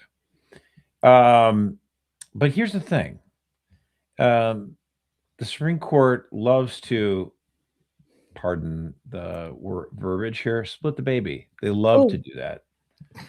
And I have a feeling that they're going to try to come up with it seemed like in some of the oral arguments, even Elena Kagan was open to possibly curtailing a little bit of this. Maybe I feel like they could craft it. They're going to try to their ruling to basically be against, to allow the president to stop birth tourism, because that involves, visas and flying into the country and that kind of stuff. And somehow, if their thought is, if someone's been in this country, even illegally, for let's say 5, 6, 7 months, and at that point gives birth to a baby, they might say, well, you have to give it citizenship at that point. But if someone Yeah. just flies in from Beijing or Ankara or wherever and gives birth, no, you don't have to give that person birthright citizenship. They're not really subject to our jurisdiction. Right. Because that's the key words in the 14th Amendment, subject to the jurisdiction thereof. So if somebody's been in the country illegally for 7, 8, 9 months, or even a year or more, Elena Kagan and other moderates on the court might say, well, we can't really say no. I mean, I would say no to all Yeah, of you them, can. of course. Yeah. If it were up to me, I'm with Alito and Thomas. Like, forget it. No, we don't owe you anything. Like, no, I'm sorry. It's a magical carpet ride here.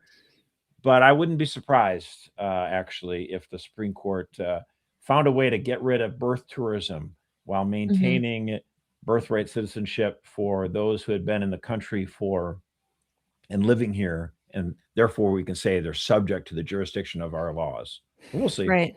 Yeah, we'll see. I expect something along those lines as well. Like, I think the Trump administration will lose, but will gain something from, like, on the half win. Yeah, like a half win, which at this point I will take a half win. Half a loaf is better than nothing at all.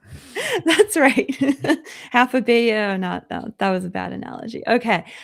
So moving on to our good news. We brought this up at the beginning, but here is my video evidence that we have an American Pope. Because how does he celebrate Easter? By finding all the peeps he can in St. Peter's Square. Here he is in the Pope Mobile. And can we play that? Yeah, there we go. All right. And he sees there's these Americans, they have these boxes of Peeps, and he's like, I'll take them. And then he's like, I'll take them all. And so they get all the boxes of Peeps and they give them to the Pope in the Pope Mobile. But I mean, that is such a do you think Bob from Chicago like grew up Easter morning? There were Peeps, right? Like, that's how he grew up too. Whether you like him or not. Candy of some kind. Yeah, I didn't know an how American... long Peeps been around that long. Have they? Did you have any fun Easter morning traditions, Josh? That your family does that you got to do this year? Oh, I mean, in my family, my grandma Charlene's caramel rolls. We can't have Easter without it. Yeah, and we need to make more than we made last year, and somehow we still eat them all. So yeah, that's awesome. It is a family treat. We love it. I love it. Yeah, when we get back from the Easter vigil, we have to have like cream puffs and eclairs and fruit salad. That's cream puffs, eclairs, fruit salad, and I might have had a little Baileys as well this year. But it was a glorious Easter vigil. So awesome. Wonderful year. I loved the moment too. On Holy Thursday, the Pope washed the feet of 13 priests of the Diocese of Rome. And that just touched my heart so much. It's the first time, I think, since we started tracking, that the Pope's done it for 13 priests. And I just loved the honor given to them, but also recalling the Pope. That's right. Yeah, been a while. So wonderful return to tradition there. I loved it. Okay, but my other good news is we have gone farther from the Earth than ever before. We being 4 astronauts, 3 Americans, 1 Canadian, and I have been following the moon stuff. The Artemis 2 astronauts are going to be landing, hopefully weather permitting, at some point on Friday back here on Earth. So mission is not yet accomplished until they're safely home with their loved ones here. But there have been just amazing photos coming out of this mission. And let's see. Oh, here we have the Artemis 2. Is this the Nutella? This is the Nutella. If you play. This is not the clip I intended to play. All right, but here we go. Oh, here as we surpass the furthest distance humans have ever traveled from planet Earth. We do so in honoring the extraordinary efforts and feats of our predecessors in human space exploration. We will continue our journey even further into space before Mother Earth succeeds in pulling us back to everything that we hold dear. But we most importantly choose this moment to challenge this generation and the next to make sure this record is not long-lived. Nice. It's beautiful. So they traveled over about a quarter of a million miles from the surface of the Earth. They swung around the moon using the moon's gravity. and just beautiful. Pull up some of these pictures, And Celine. he We've actually had got, former astronaut Jim Lovell send a recording to those guys. It was yeah, pretty he cool. was the former record holder, right? So here we have Yeah. just these amazing photos, video from the surface of the moon. We got a real sense of the color.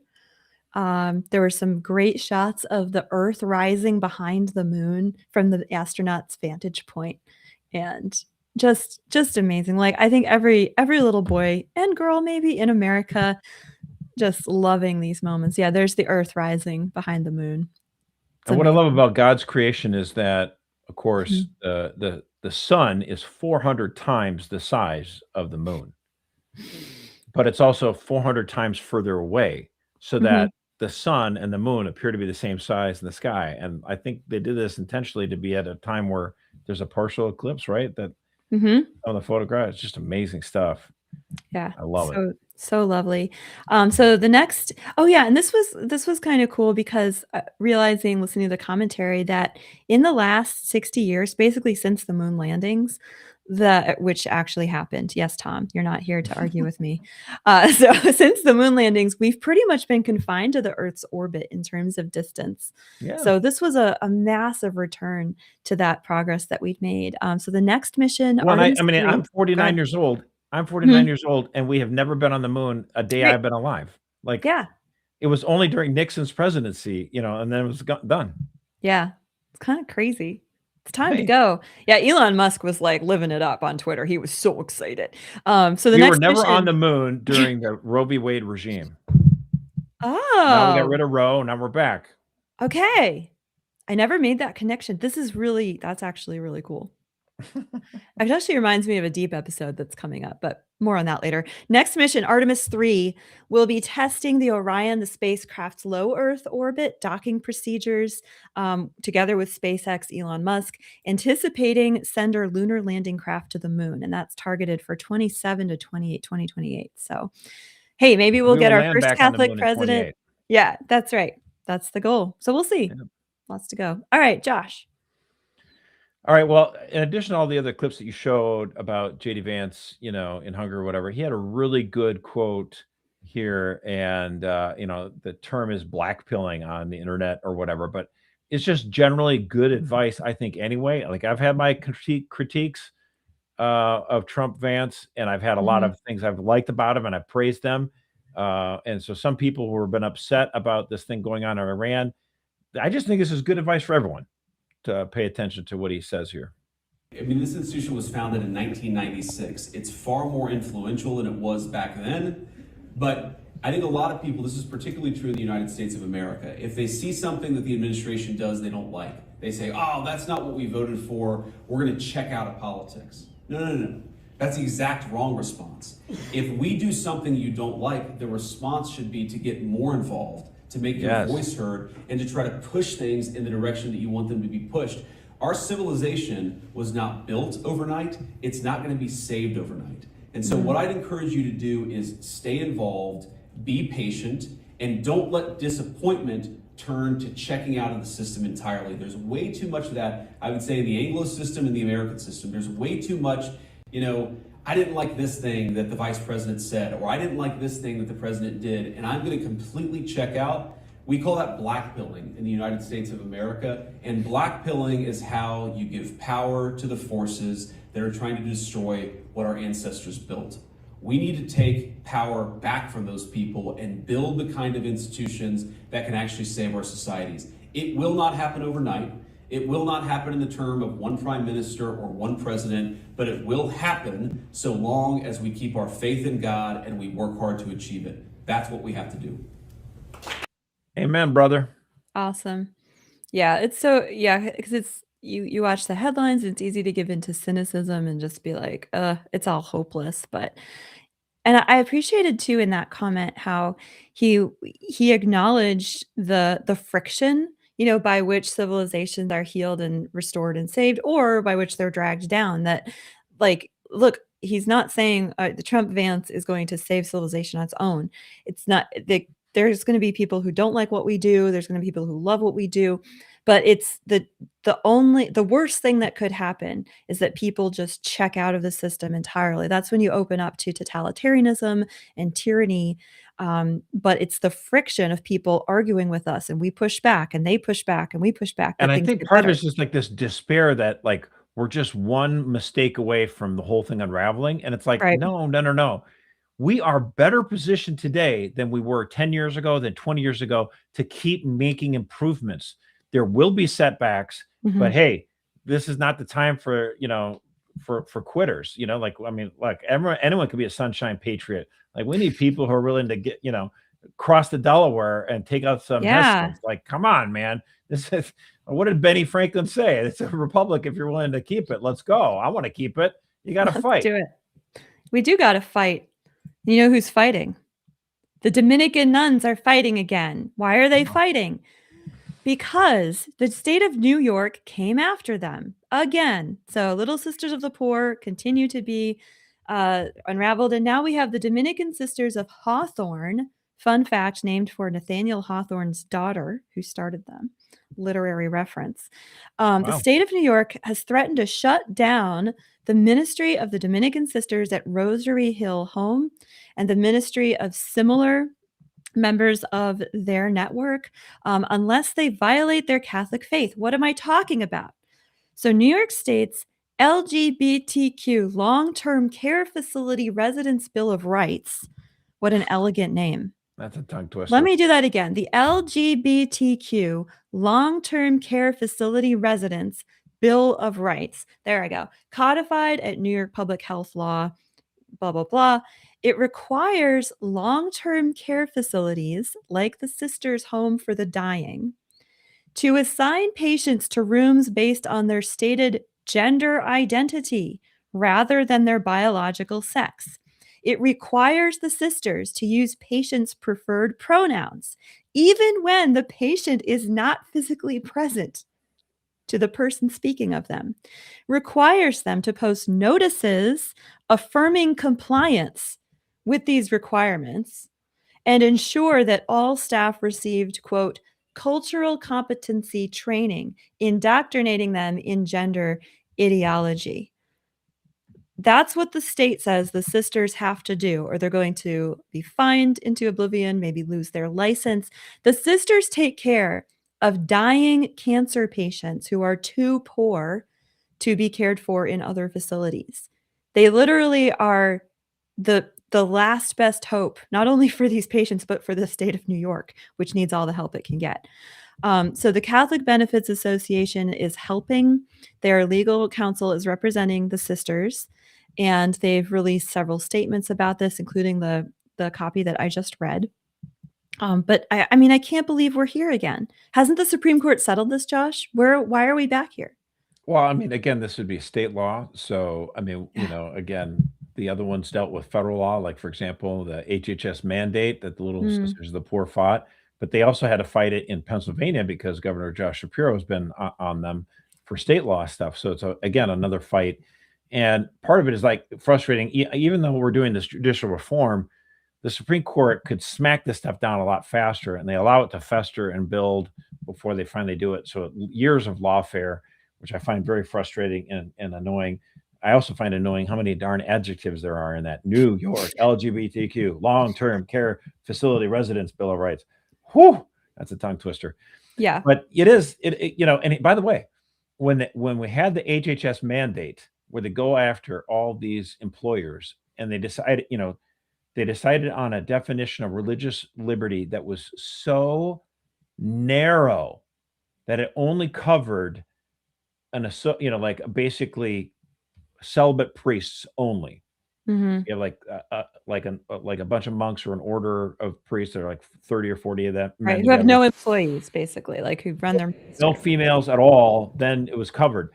But if you had a group of religious sisters, it's like, oh, well, see, they're women, and therefore women need reproductive care. Therefore, the HHS mandate covers that.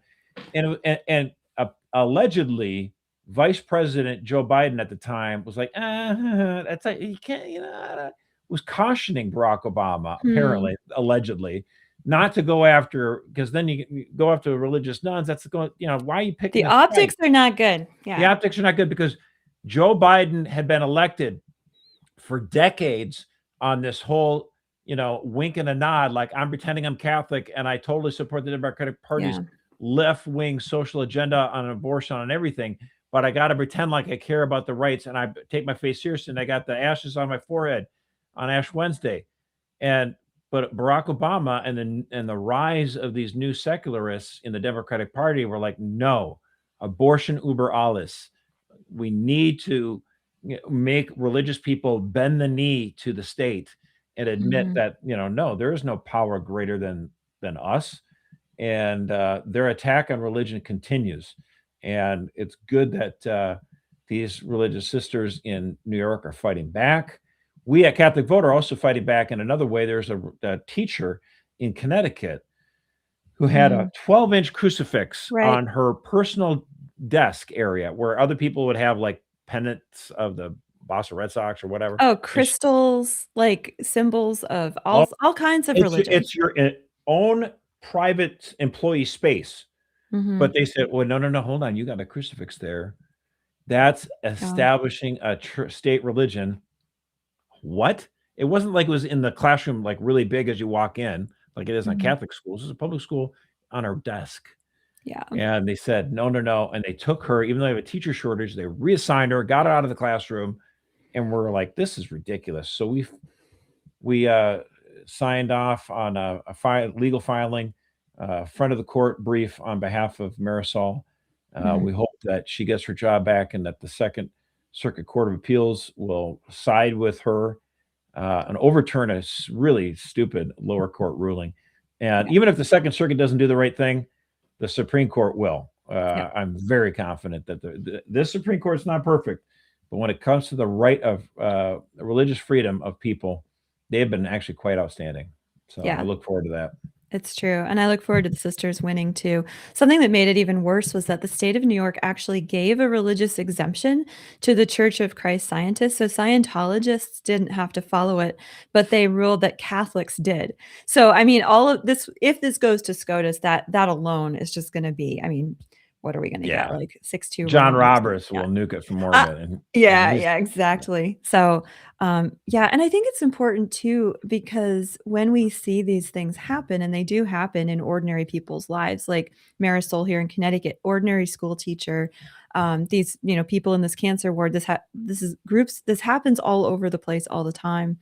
And it's the stories that we end up hearing about are Christians and Catholics who are willing to challenge this and to go through, in many cases, hell, to go through these legal battles to protect the rights of all of us. So, huge shout out to Jacques Philippe out in Colorado, the Masterpiece Cake Shop guy. I forget the name of the graphic designer who did the weddings and would do these same-sex couples. And the woman the florist, the florist in Washington. And there are modern day Joan of Arc. So they want to make religious people a pariah in American society. And we got to fight back. Yep. That's why CatholicVote exists. That's right. Love it. Saint Fidelis is coming up. One of our patron saints. He's coming up in April, right? This month, April 24th. That's right. Yes. That's right. April 24th. So we'll look forward to that. Also, speaking of the nuns, I have to just tease tomorrow's deep episode. I am so excited about. The question is, where did America's nuns go? So we talk about the 82% drop off. Oh yeah, the nuns on the bus. How did we get from St. Francis Xavier Cabrini to the nuns on the bus? We go through all of that and the amazing turnaround that we're seeing in new communities and in some old communities. So how did the Dominican Sisters of St. Cecilia survive the 60s and thrive? Like, what happened? So I'm going to unpack all of that. That goes live tomorrow, 4 p.m. on The Deep. If you want to see lots of images of happy nuns, there's a lot of those too, not just angry nuns. So I am here for it. Looking forward to that. Oh, it's going to be a really fun one. The kids are excited too. All right. So all right, now we're going to our culture blocks. This is where it gets really fun. Sorry, Josh. This is like mommy corner culture block for you today. So I love moms. You live with a mom? Yeah. I do. Yeah. Moms are great. Go Lori Mercier. Shout out. Okay. So over the weekend, Twitter, which again, we watch so you don't have to, but it's fun for you to know about these blow-ups. We had a couple of events happening. There was a panel hosted by top moms in DC. Emma Waters, who's awesome, out of Heritage, she hosted this panel. And Carolyn Levitt was talking about, she's expecting her second baby in May. So she's very visibly pregnant, press secretary for the White House. And she said, you can, in terms of being a mom and having a career, you can and you should do both. Because actually, being a mom and having a family and having a job, it gives you the greatest perspective. And she very eloquently, of course, because she's a press secretary, went on to talk about how being a mom helps her to like not get all caught up in the weeds of world events and to like be really on it with her job. So she's very much a have it all conservative mom. The Leonine Institute, which is how would you describe the Leonines? Like a conservative think tank? They kind of like think about things. Yeah. They came out and they posted a picture of Carolyn Levitt. Her baby is there drinking out of his bottle. She's on the computer, clearly in the White House. And it says, conservative feminism tells you that you can have 2 full-time jobs simultaneously. Most people are sensible enough to realize that one of these jobs will get inadequate attention. You can be a great mom and a model employee, but not at the same time. I mean, I agree with a lot of what they're saying here. Okay, this is a Catholic group. I do agree with a lot of it because, particularly in the case of Carolyn Levitt, who I think has done an outstanding job, and I'm not saying that she can't do a good job with her parenting of her kids, but the job of press secretary for the president of the United States is an exhausting job, both in the stress of it and the quantity of time that you work in it. So of anyone trying to have it all, like, it's not like her children.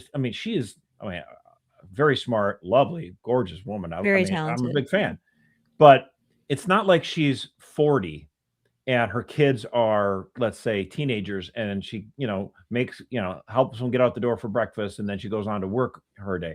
They are, she's expecting her second, and her first is not that old. It's, within the last 2 years or whatever.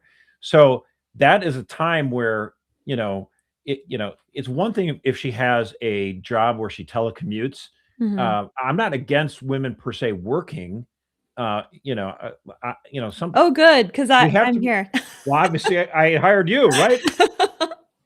Okay, but the point is, like, we oftentimes when we get into debates like this, we get very polarizing, and we feel like there's got to be like sort of like these extremes.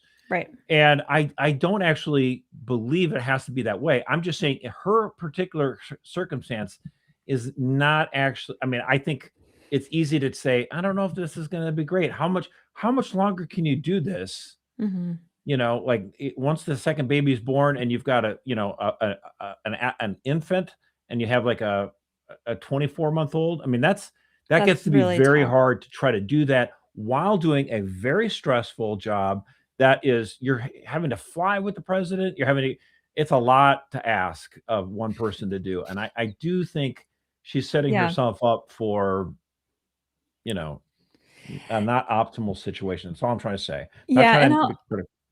Obviously, like any individual story like Carolyn Levitt, we don't know the details. Like, does she have a full-time nanny who's in the office with her and her babies are there? We don't know a lot of these details. But I think the broader question is there's the online debate seems to just sort of whiplash between two extremes. Right. And one was like girl boss all day long. And then the other was trad wife, right? Like and by trad wife, I mean like the stereotype where you're home 50s where she doesn't work at all. Right. Quiverful, like it's just sourdough all day. That's the other extreme. And not that that's bad per se, but it doesn't work for every family. That's the whole point we're trying to say. Yeah. And I think like the principle that you then have to apply to your individual situation is that however a mom works, if she works outside the home or if she doesn't work outside the home, whatever that choice is, it has to be able to fit around mothering, especially in I think the early years of a child's life are pivotal, and all the studies suggest that the kids don't want quality time with mom. They want quantity time with mom, especially when they're in those very young stages, especially the first year to 2 years where physically our bodies are designed to be nourishing our baby. And so it can't be the other way around where we fit our motherhood and our female fertility and parenting into this job structure and we try to make it all work. And so I think that, and I didn't say she doesn't work at all. I see you in the chat. I said work outside the home or not. Working in the home is, yes, completely agree, very laborious. So there's different ways of working. And there's different ways in yeah. which women can provide for their Mhm. family. Obviously, there's the savings that they can do, like by preparing meals. You're not door dashing it. You're doing that, Yep. and you're being efficient Shopping with things. sales, yep, Right, that planning. kind of stuff can be So, done. yeah, But big that's job. also like some people who are a little bit more conservative, traditional. Just like it's not uncommon for a woman to find some way to try to add to the bottom line, whether it's growing a Mhm. garden, whether it's getting a job. What's nice about the technology now is that you can be kind of flexible. You can still provide some value to the workforce, Right. not having to leave the home and stay with the kids. But I thought this comment by Katie Faust, a good friend of Oh, ours yeah. who was you interviewed before, she's with the group Them Before Us. I don't think she's Catholic, but she's a very wise woman. Um, I can't remember her religious background, but Yeah, she made a point. evangelical. Mhm. Yeah, she made the point that a woman's career needs to fit around her kids, not the other way Right. around. That she start right from the beginning, and I agree with that. That being said, she said there are Mhm. so many ways that women can do this today. And as much as I wish every dad earned enough so that his wife could be a full-time mother, that's not the reality, especially Yep. for the exact young couples we are encouraging to have lots of babies. And so she makes the point where there are ways to flex, whether, okay, can grandma come by a couple of times a week and watch the kids part-time Mhm. so that the mom can, work on some other additional work, or maybe when the kids go to bed or whatever. And so I thought Katie had a pretty good balanced approach to this that made a lot of sense. Yeah, and I liked too that she pointed out that women who have jobs outside the home aren't necessarily trying to boss babe it. She's like, they're not trying to boss babe. They're taking advantage of the new economy that offers a lot more flexibility than the 9 to 5 working girl confines of the past. And that is so true. I mean, I am so blessed with this work here that it's very project based. I get to work from home. There are definitely sacrifices that the kids make, but they can be part of those sacrifices, not just like putting them away in another institution while I'm fulfilling my responsibilities to CatholicVote and Zeal.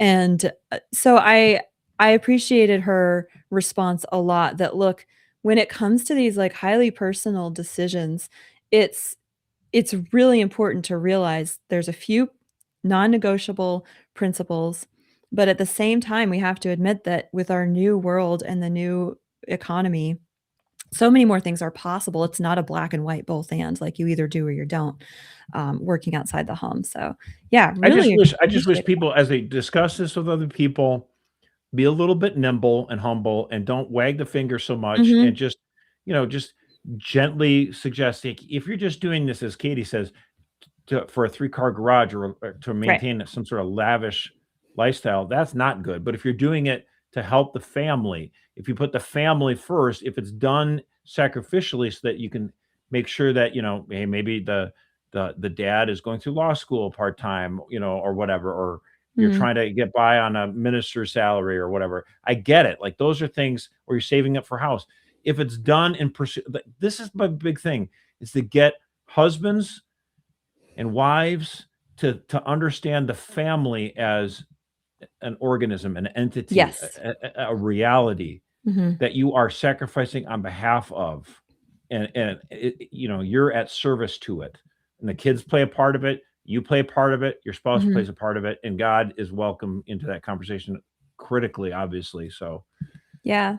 And I think too, another point, obviously, like your primary, to God, to your family, in conversation with your husband and your support system, but also that for some women working in some capacity, like I get to do this work with CatholicVote, which is awesome, and it's actually you have an intellectual fulfillment there that is important for women.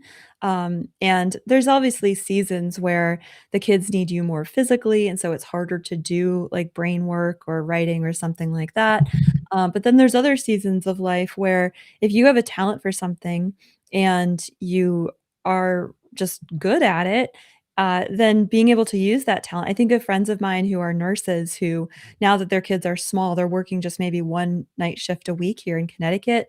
And then as the kids get older, maybe they'll go back and work more. But they have a real gift for bedside manner, and they bless other people, and it blesses them to be able to serve in that way. So there's also It's that just a question tertiary. at service to your country, at service to your family, and Mm. understanding the balance here. Yeah, I think Yeah. it's all about perspective and why you're doing it, and making sure you don't forget about your primary responsibilities. Yeah, yeah. Shout out to Katie Faust. She's great. You should go check out the interview with her about their work at Them Before Us. It's so necessary. We have a mailbag, and this is actually a follow-up from last week. Oh, And I want to boy. get Josh's take on this as well. So last week we talked about letting your kids play with neighborhood kids, and it came up, well, what if someone in the neighborhood has two mommies? And that sparked this. So interestingly enough, this is from a mom in Indiana. At our Catholic school, we have a family with two moms. My friend's son came home from preschool and asked about the boy in his class, saying, "Where's Joey's daddy?" My friend responded, "He doesn't have a dad. He has two mommies." Her preschool son responded, "Mom, that's not possible. He has to have a daddy." That's true. That's true. The kid is like, We all do. he's a little Thomist, a budding Thomist. She was concerned how she should respond because she knew that whatever she said, she wanted to be sure it aligned with the Catholic teaching. It turns out she's just gone through OCIA, so she's a very newbie, neophyte Catholic this year. She wanted to be sure it aligned with church teaching. She also wanted to be loving and not over-explain to a child. So we're talking like 4 or 5 years old probably, who has no awareness of the birds and the bees, but obviously understands natural law. And so her response, my response last week to a child who came to you and is like, my friend Joey has two mommies in the neighborhood. And I've used this before. Well, their mommies, the two women don't know about Jesus. So we should pray for them. And she says, well, actually, these mommies do know about Jesus. They are believers and followers, but are also lesbians and live in a union and have a child together. Similar to the wine-addicted mom showing up for Mass every week, or the couple living together before marriage showing up at Mass, or the porn addict showing up at Mass. Everyone has their sin. It just isn't as evident as others. So this was a little... That's actually a good point. Yeah. How do you lovingly advise her to respond to her young child without over-explaining? I would just say with regards to that analogy, you could probably hide an addiction to alcohol fairly well. Although if it's on your breath or you look disheveled, it's like, what was with this guy? Pornography addiction could be easily hidden. It's not like in the old days we had to go to the sketchy part of town and put it in a brown paper wrapper. Yeah. But the point is, those are still sins, obviously. And if those people suffering from those kind of addictions should obviously go to confession and try to make right with God. And there are programs out there to help you deal with each of those addictions. But you're right in the sense that, a same-sex couple, do they recognize it as sinful? That's the open question. They may not. It's like the person who's obstinate, like, oh no, I have an addiction to alcoholism or whatever, or pornography, and I'm not going to confess it because I don't think there's anything wrong with that. That's that would be the equivalent. That's different. Where's the James Martin out there who's calling for, hey, you should be able to be addicted to alcohol or pornography and still go to church, and like the church should change. Like, wait, what? That's basically what they suggest on this. I don't know if that same-sex couple, I presume they are going to a different church, but they might even be going to a Catholic church and the priest there doesn't know that they're a couple. I mean, or they're like, okay, I mean, Or maybe they it's don't a don't care. ask, don't tell. Maybe the priest doesn't want to know. Like, don't tell me. I would hate that to be the case, but you got to get kind of crazy when you confront them about stuff. Yeah. But maybe they're in a church that is in alignment with their values, and they just prefer a Catholic school for making sure they have a better education. I mean, Yeah. but the thing is, So how would you respond to the child, though? So what she's saying is, my explanation to my children in the neighborhood is that they don't know Jesus, and so they're confused about that every child needs a daddy, right? And so we need to pray for them that they would come to know God and that He would show them that their child should have a daddy, right? Something like very simple like that for a small child. yeah, But I mean, she's saying, well, they go to church, so you can't use that it's lamentable because explanation. it's hard to do this kind of a catechesis for a kid who's like 6 years Yeah. old. It gets tough, but I still feel like what you had said initially still makes sense to say, like, Mhm. well, we truly do believe, Yeah. as God had designed it, that every baby should be born to a mommy and a daddy. And if, obviously that's always the goal that we try to aim for. So that's Yeah. what's proper and right. And, we try to be nice to other people. We treat them with love, but that child also should have a daddy. And Yeah. but it's not for us to shake our finger, and we don't say mean things, but we Mhm. will pray for all of them. We'll pray for your friend. We'll pray for each of the you know the you know for I mean, The they late shouldn't have two mommies, but we're gonna pray for them both anyway. We're gonna pray Right. for them and hope that they have an understanding of what it is. But it's tough. I mean, It is hard. there's not necessarily an easy answer for this, but it is the kind of thing where I do think teachers and administrators at the school should be aware of, like, hey, by the Mhm. way, like, this is becoming a prudential thing. Like, how do we try to talk about this and address this, as well as the pastor? Because usually a school is assigned to a parish. Maybe it's not in this case. I don't know. Are they going to the Catholic parish? It's like, like, Mhm. hey, like, they're a parish priest should want to speak to the parents involved here, and just, hey, we want to let you know we have an understanding of the way God made all of us, Mhm. that there are insights into human nature, and that it makes sense to be in a home where there's a mother and father. That's always the goal. Like, and if tragically you lose one parent, that's unfortunate, but this is not the arrangement that leads to human flourishing. So Yeah. it is a tough one. It Uh, is. And I think that, as in the last 15 years, these situations have become more and more common. And for it would behoove Catholic parishes with schools and nursery schools and daycares where they're welcoming people from the broader community to offer counsel to Catholic parents. Like, if you're going to accept families that are, all these different conglomerations of human relationships, you should also be offering to Catholic parents, like, here, why don't we get together and talk about how to talk to your small kids about these situations, and for pastors to really take the lead on this.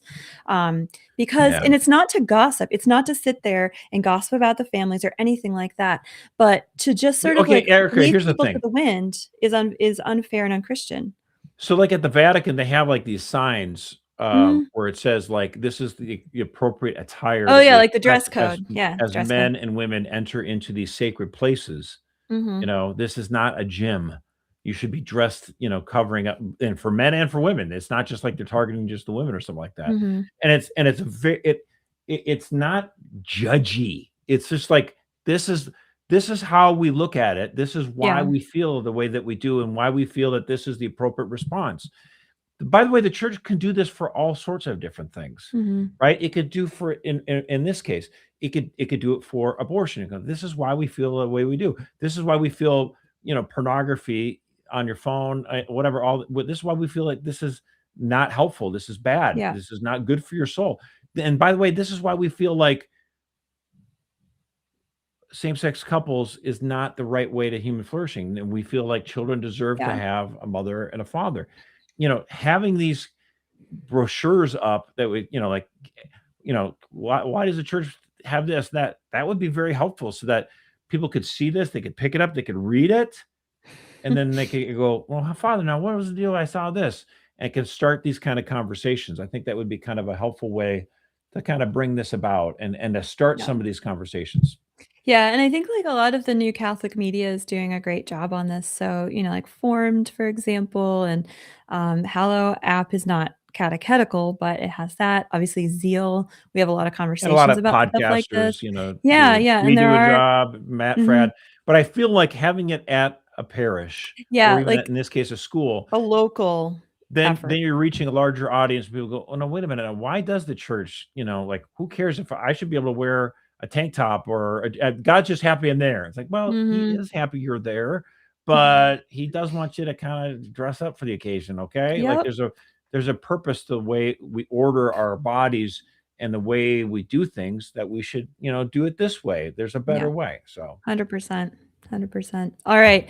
But good news from the church over the weekend. I did just want to touch on this. We have amazing a revival, or is it more of a rebound in terms of adult conversions to the Catholic faith? We're getting some of the actual numbers, and it was a great weekend. It was fantastic. So overall, U.S. Catholic Church experienced an estimated 38% increase in adult converts over the Easter weekend, driven by young men in their 20s, according to an analysis of data from 140 of the nation's 175 dioceses.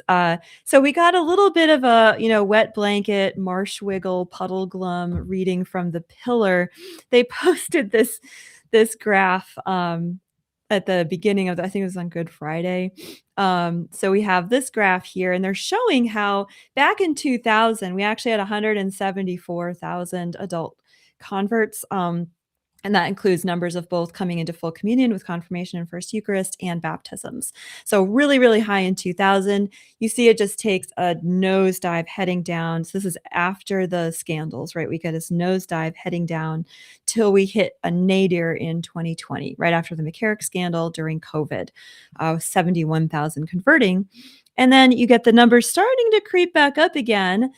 But the problem is this graph stops in 2024, which is now, last time I checked, 2 years ago. So it's missing data from last year when we first saw the surge to the year after that.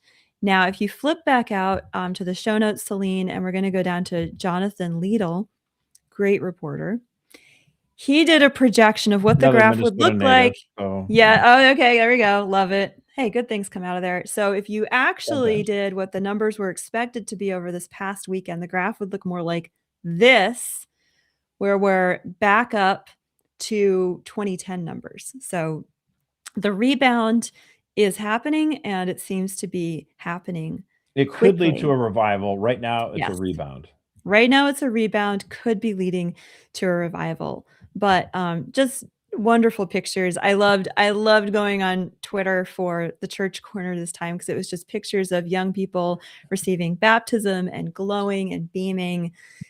Huge group at the University of Notre Dame. Beautiful picture. Cincinnati, the Archdiocese of Cincinnati in Ohio, massive conversions. Boston. Now, I know you teased about wet blanket, but I actually I'm thankful that the Pillar gave us a fuller picture. I don't want a false sense of hope. I don't want to, drink the Kool-Aid, everything's fine. So I know we were just teasing about that, but actually kudos to the Pillar for doing a very good deep dive on this. I think it was very helpful to the church. Yes, really awesome. And let's hope it keeps going up. Let's go, guys. Let's hope. Let's do it. I love it. Bring more people in. Yes, seriously. Okay, we are rolling into the Twilight Zone. Josh, what do you have for us? Oh boy. Mrs. Gavin Newsom, what can we say about aspiring First Lady of the United States? Well, no, of course. She's not the First Lady of California.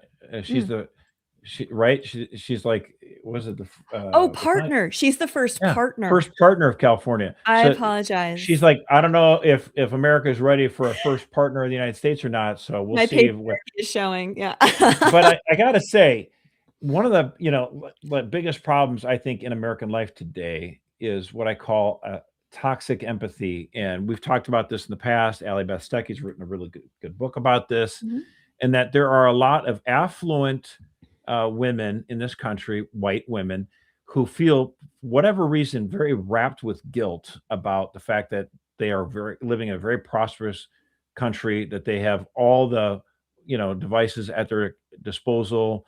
They live a charmed life or whatever, but they're still angry and stressed and on all these antidepressants.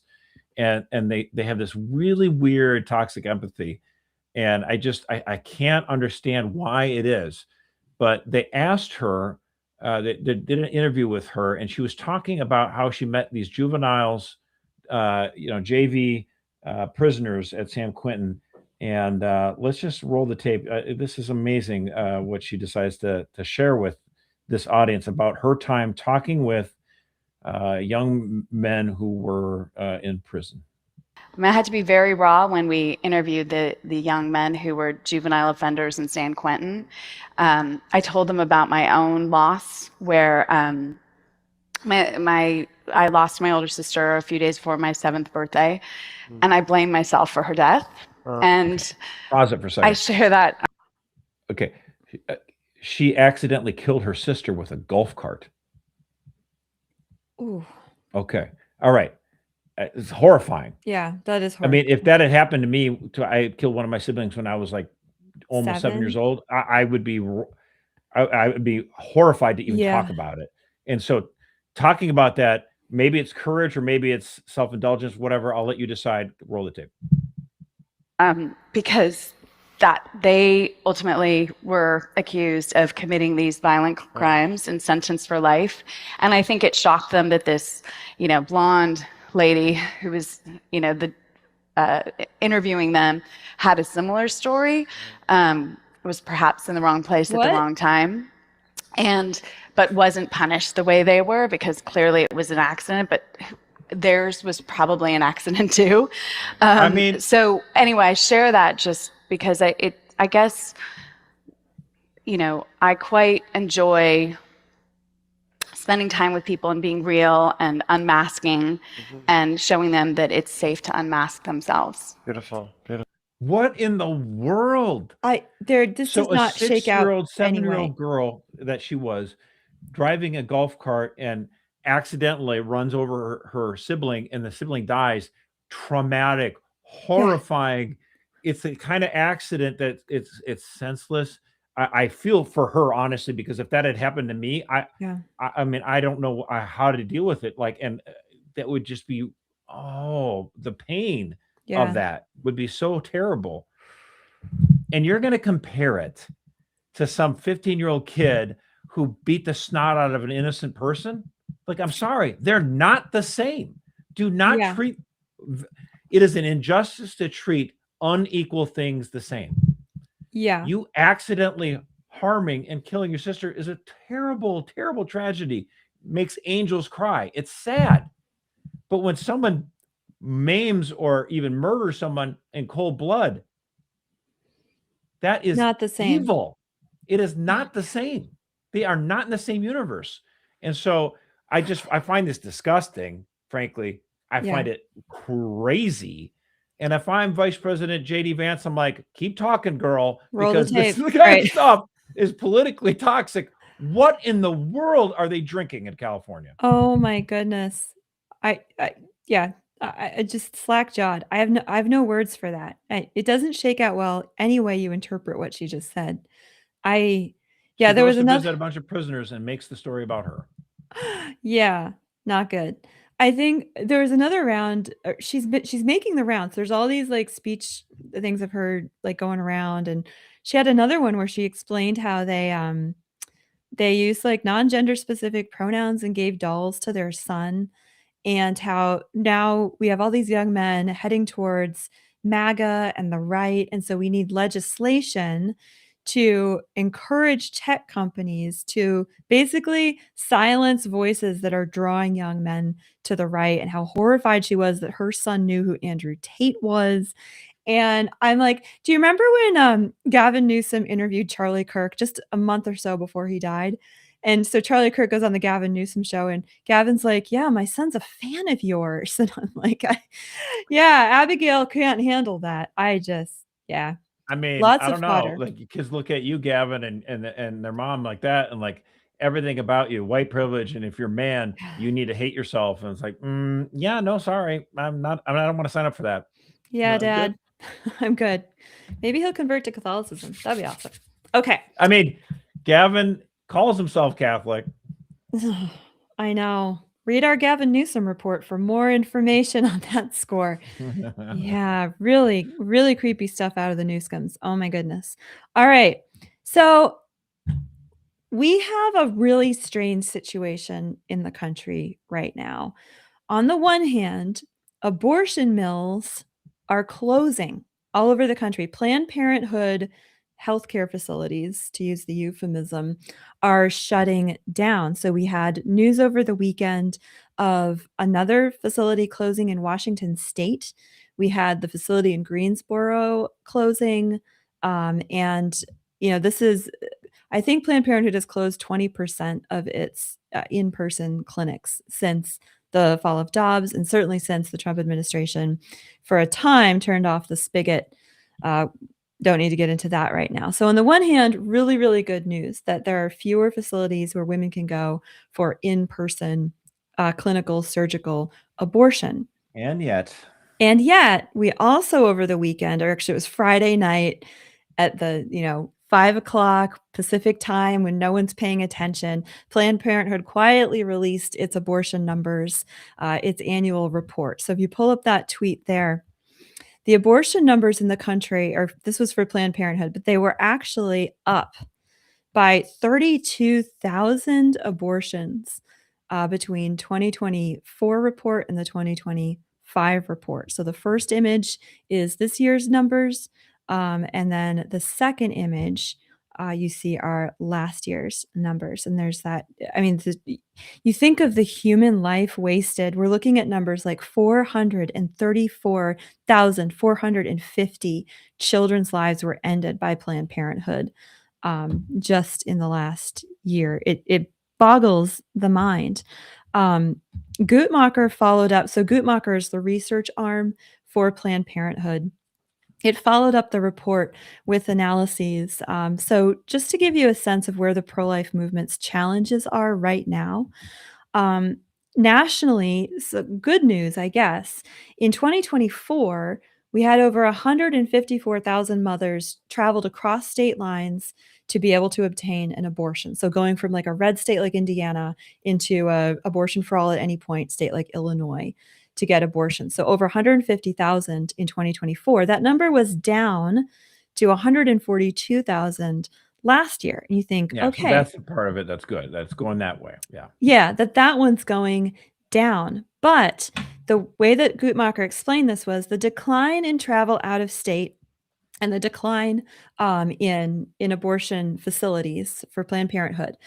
These coincide with a large increase in telehealth provision in these same states, from approximately 72,000 to 91,000 provided by clinicians residing in states with telehealth shield laws like California and New York. And Connecticut, sadly. Taken together, these estimates suggest a substantial shift in the way people in states with total bans, abortion bans, restrictions, access abortion care, quote unquote, with fewer people traveling out of state and more accessing care via telehealth, which is crazy because mifepristone, the drug that is the first drug taken in a chemical abortion, it has an 11% adverse effect rate, which means that this is shout out to Ryan T. Anderson over at EPPC. Their report studying the insurance claims based on hospital room visits found that women who take mifepristone, 11% of them end up with some adverse effect that puts them in some kind of emergency room or emergency care, urgent care situation. That is insane. And yet the FDA under the Trump administration has still been delaying investigation into mifepristone and misoprostol, the chemical abortion regimen. It is beyond time, as we know that women are now using this more and more to end to kill their babies. They're also killing themselves. And it's time for the federal government, for the MAHA movement, Make America Healthy Again movement, to step up and investigate this. I mean, Josh Hawley, God bless him. He has an act going through Congress right now. Shout out to the USCCB. We criticize them a lot. They put out a statement in support of this act to end the FDA's totally wonky approval of mifepristone, at least until further investigation. It would be nice also to get a video from the USCCB, though. Remember that nice video they did, Josh, about illegal immigrants and loving our neighbor? What if we did a video with the bishops about mifepristone and chemical abortion? I'm going to call their press secretary. They are reticent to do a video of a bunch of old men against abortion for the optics. I understand what you're saying, though. Understood. They did religious freedom. I'm glad that they did that about a decade ago. But yeah, I think that would be their only hesitation, not for lack of wanting it. They certainly all support it to a T. So that's true. That's true. So that would be prudential judgment there. Yeah, not to end on a down note, but I think it's important to see where we're actually at in terms of pro-life efforts here in the country. Yeah. But like Vice President Vance said, don't blackpill. Keep working on it, and that's what we do. Tom McCluskey and all of us here at CatholicVote pressing ahead on the administration and the different departments of this government to try to move forward and make positive directions. Make sure we don't reinstate funding for Planned Parenthood on July 4th. Make sure that we move on this stuff like you just said with MAHA. So yeah, we got to keep pushing ahead. Keep pushing ahead. Amen. Amen. Speaking of pushing ahead, we'll end in prayer for our country. Before we do, though, just a reminder, we have The Deep coming out tomorrow. What happened to America's nuns? You can find out with me tomorrow, 4 p.m. Eastern. So be sure you're subscribed here to the LOOPcast on YouTube. You can get notified. We also have an incredible episode out of Forgotten USA on Zeal. Guys, this is about the beloved city of Steubenville, Ohio. This is my favorite thing on Zeal now. Steubenville, amazing turnaround story. And this film on this episode of Forgotten USA, inspiring, gut-wrenching. It's why we did wild. Zeal. It is why we did Zeal, was to bring this story to you. So if you are not on Zeal, go and download it now. You can watch Forgotten USA for free over on the platform. An amazing story of American resilience and Christian hope. So check that out this Easter week. I mean, perfect Easter story, right? Okay, so let's pray. Name of the Father, Son, and Holy Spirit. Amen. A Sacred Heart of Jesus, King of heaven and earth, I place today my nation, the United States of America, into your heart pierced for love of us. On the 250th anniversary of the Declaration of Independence, I acknowledge that true liberty is your gift, and that our lasting homeland is the eternal kingdom of heaven. Under the mantle of Our Lady of Guadalupe, patroness of the Americas, and through the intercession of her Immaculate Heart, bless my homeland anew, purify her from sin, and guard her leaders in truth, justice, and peace, so that she may safeguard all human life, and respect the integrity of marriage and the family, and honor the practice of religion. Reign in my home and in my nation. Draw every heart into communion with you, that your truth, love, justice, mercy, and peace may triumph in America and throughout the world. Amen. Saint Fidelis, pray for us. Our Lady of Guadalupe, pray for us. Saint Thomas More, pray for us. Alleluia. Happy Easter, and we will see